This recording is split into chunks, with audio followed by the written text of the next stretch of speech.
Hello guys, in this video I am going to show you how to set the trip tracking function in the Magica application.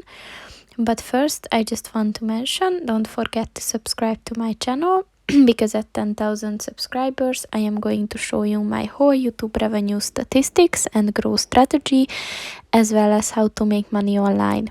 Let's jump into it. First of all, open the application on your phone.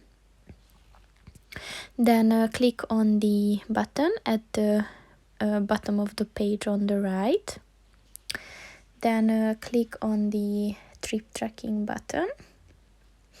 And here you can see you have 4 options for this function. So you can choose the automatic one, you can choose the manual one, you can choose that connects Magica to your car through Bluetooth, and then you can also use shortcuts. So just click on whichever is more suitable for you.